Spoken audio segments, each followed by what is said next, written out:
Hi friends, आप लोग कैसे हैं। आई होप आप लोग बहुत अच्छे होंगे। आपका स्वागत है एसएससी क्लासेज में। आज मैं क्लास 10th पर्सनावली 1.2 के प्रश्न नंबर 4 सोल्व करने जा रहा हूं। 1, 2, 3 अगले वीडियो में सोल्व कर दिया हूं, जाकर आप लोग देख लीजिएगा। उसके बाद प्रश्न नंबर 4 इस वीडियो में सोल्व करूँगा।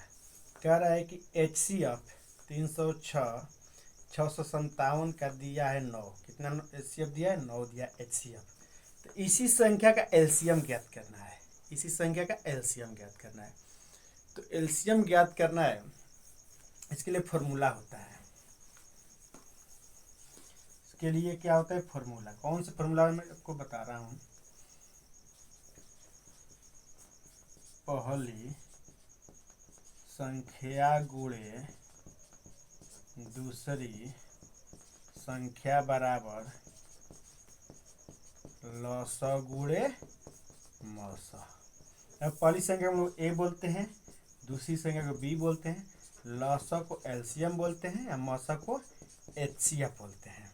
अब यही इसी फॉर्मूला से आपको चारों का मान निकल जाएगा। अगर मान ले आपको ए दिया है, बी दिया है, एलसीएम दिया है, एचसीएफ का मान पूछा तो इसी फॉर्मूला के यूज करके निकाल सकते हैं।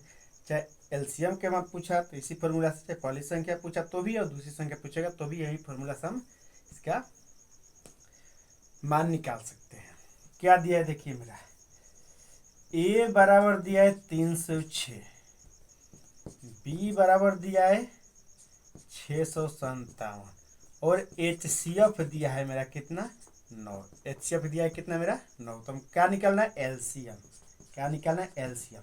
एलसीएम हम सूत्र क्या लिखेंगे? ए गुणे बी बाटा में HCF है तो गुणा से कहाँ जाएगा? भागा में। एक फार्मूला से हम 4 फार्मूला बना सकते हैं इससे। देखिए, ए के मान मेरा कितना है? 306, बी के 657, HCF के 9। इसे इसको क्या करेंगे? कटाएंगे। 9 से 9 3 27 बचा मेरा 3, 6 9 चौके 36। कितना आ गया? 34 गुणे 657। इसको गुणा करेंगे तो आएगा 22 33 8। कितना आएगा?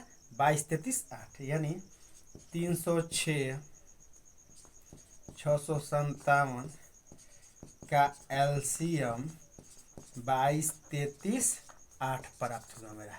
HCF कितना दिया था? 9। तो यही फॉर्मूला है। पहली संख्या गुणे दूसरी संख्या बराबर लसा गुणे मसा। इसको बोलते ए गुणे बी बराबर एलसीएम गुणे HCF। अगर ए के मान पूछेगा तो फॉर्मूला बना लेंगे एलसीएम गुणे HCF बटा में बी। अगर बी के मान पूछेगा तो एलसीएम गुणे HCF बटा में ए। अगर एलसीएम के मान पूछा तो पहली संख्या गुणे दूसरी संख्या बटा में HCF।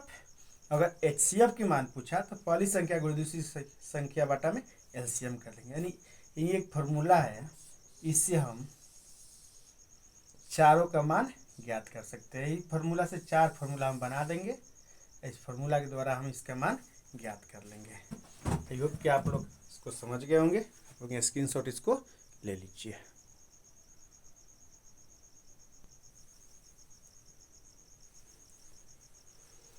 लोग 4 को स्क्रीनशॉट ले लिए होंगे। प्रश्न नंबर 5 कह रहा है कि जांच कीजिए कि क्या किसी प्राकृत संख्या n के लिए संख्या 6 के पावर n अंक 0 पर समाप्त हो सकती है। देखिए, यह कह रहा है 6 के पावर n अंक 0 पर समाप्त हो सकती है। इसमें आपको मैं लिखना था हिंदी, पहले से मैं लिख दिया हूँ। क्या है? यदि संख्या 6 के पावर n किसी n के लिए शून्य अंक के साथ समाप्त होती है तब यह 5 से भाज्य होगी। जब शून्य के साथ समाप्त हो रही है तो यह संख्या 5 से कटेगा। भाज्य मतलब कटेगा, 5 से भाज्य होगी। तब यह 6 के पावर n की अभाज्य गुणनखंड होगी। 6 के पावर n की अभाज्य गुणनखंड जब कटेगा तो 5 क्या हो जाएगा मेरा? अभाज्य गुणनखंड, जिसमें 5 अभाज्य होंगे। 5 क्या है? अभाज्य है। जब कटेगा 6 के पावर n पर तो 5 क्या होंगे मेरा? अभाज्य होंगे। यह संभव नहीं है कि 6 के पावर n के गुणनखंडों में अभाज्य, यह संभव नहीं है कि 6 के पावर n के गुणनखंडों में अभाज्य 2 और 3 हो। कोई जरूरी नहीं है कि जब 6 के पावर हम कोई संख्या लेकर के करेंगे तो उसके अभाज्य 2 और 3 ही होगा, और भी संख्या हो सकता है, इसीलिए 6 के पावर n अंक 0 पर समाप्त हो सकता है। यही मेरा आंसर। आई होप कि आप लोग समझ गए होंगे। इसका स्क्रीनशॉट आप लोग ले लीजिए।